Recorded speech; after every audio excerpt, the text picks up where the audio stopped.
नमस्कार दोस्तों। आज हम जिस व्रत कथा की बात करने जा रहे हैं वो है अनंत चतुर्दशी की व्रत कथा। तो दोस्तों, आज हम आपके लिए लेकर आए हैं अनंत चतुर्दशी की व्रत कथा। तो आज हम ये जानते हैं कि आखिर इस व्रत के पीछे की कहानी क्या है, कब से इसकी शुरुआत हुई, इसके बारे में हम बात करने जा रहे हैं। युधिष्ठिर और कृष्ण भगवान की आज्ञा पर पांडवों ने अनंत चतुर्दशी का व्रत किया, जिससे उन्हें महाभारत में जीत मिली और राज्य प्राप्त हुआ। ऋषि कौंडिल्य ने अपनी पत्नी सुशीला को अनंत जोत जलाने के कारण उनकी पत्नी के हाथ में बंधे अनंत सूत्र को जलने देने से उनकी सारी संपत्ति नष्ट हो गई थी। जिसके बाद उन्होंने पश्चाताप किया और व्रत किया, जिससे उनकी सारी विपत्तियां दूर हो गई। इसलिए कहा जाता है कि अनंत चतुर्दशी के दिन जो भी इस डोर को बांधता है और मनपूर्वक भगवान विष्णु अनंत की कथा करता है, उनकी पूजा करता है, उसकी सारी विपत्तियां दूर हो जाती हैं। अनंत चतुर्दशी की कथा, युधिष्ठिर और द्रौपदी की कथा। एक बार युधिष्ठिर ने राजसूय यज्ञ किया। यज्ञ मंडप इतना सुंदर था कि जल और थल की भांति हो जाती थी। दुर्योधन उस समय मंडप में जल को स्थान समझकर गिर गया, जिस पर द्रौपदी ने उसका उपहास किया और कहा कि अंधे की संतान भी अंधी ही होती है। दुर्योधन इस अपमान ने युधिष्ठिर को जुए में हराकर 12 वर्ष का वनवास दिया। वन में उन्हें बहुत कष्ट झेलना पड़ा, बहुत विपदाएं आईं, बहुत दुख हुआ। लेकिन जब श्री कृष्ण मिले तो उन्होंने युधिष्ठिर को अनंत चतुर्दशी का व्रत करने को कहा। कृष्ण ने कहा कि तुम अनंत चतुर्दशी का व्रत करो तो तुम्हारे सारे कष्ट दूर हो जाएंगे।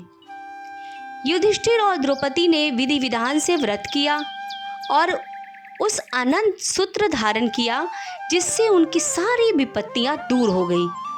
और जैसा कि श्री कृष्ण ने कहा था कि तुम्हारे सारे कष्ट दूर हो जाएंगे, बिल्कुल वैसा ही हुआ। और साथ ही साथ उन्हें अपना राज्य वापस भी मिल गया। एक दूसरी कथा अनंत चतुर्दशी को लेकर और भी है दोस्तों। तो आइए आज हम उस कथा को भी जानते हैं। वो कथा है ऋषि कौंडिल्य और सुशीला की कथा। एक बार ब्राह्मण की बेटी सुशीला का विवाह ऋषि कौंडिल्य से हुआ। रास्ते में नदी किनारे सुशीला ने कई स्त्रियों को अनंत व्रत करते देखा। तो सुशीला ने सोचा कि आखिर यह व्रत क्या है। सुशीला ने भी व्रत का अनुष्ठान किया और 14 गांठों वाला अनंत सूत्र हाथ में बांध लिया। परंतु जब ऋषि कौंडिल्य ने उस अनंत को देखा तो उन्होंने सुशीला को से पूछा। तो सुशीला ने बताया कि यह कोई मामूली धागा नहीं है, बल्कि यह तो अनंत व्रत का धागा है। ऋषि कौंडिल्य ने उसका अपमान किया, कहा कि तुमने ये क्या धागा बांध रखा है, धागा भी कोई अनंत व्रत का धागा होता है क्या। और उन्होंने उसके हाथ से निकाल के उस धागे को आग में डाल दिया, जिससे कि भगवान अनंत का बहुत अपमान हुआ। ऋषि कौंडिल्य नहीं जानते थे कि उन्होंने कितना बड़ा पाप किया है। इसके बाद ऋषि कौंडिल्य की सारी संपत्ति नष्ट हो गई और उन्हें विपत्ति झेलनी पड़ी। ऋषि कौंडिल्य ने ऐसा ही किया और उनकी सारी विपत्तियां दूर हो गई, क्योंकि उन्हें अपने किए का पश्चाताप हुआ। वो समझ गए कि जो धागा उन्होंने अपनी पत्नी के हाथों से छीनकर आग में डाल दिया था, वो कोई मामूली धागा नहीं था। उन्होंने भगवान अनंत के दर्शन किए, व्रत कथा की और 14 वर्षों तक विधि विधान से व्रत करने लगे। इसीलिए इस व्रत का बहुत महत्व है दोस्तों। अगर मन से इस धागे को पूजा पाठ करके बांधा जाए तो सारी विपत्तियां सच में दूर होती है। अनंत चतुर्दशी का महत्व ये है कि अनंत चतुर्दशी के दिन भगवान विष्णु के अनंत रूपों की पूजा की जाती है। अनंत मतलब जिसका कि कभी अंत ना हो।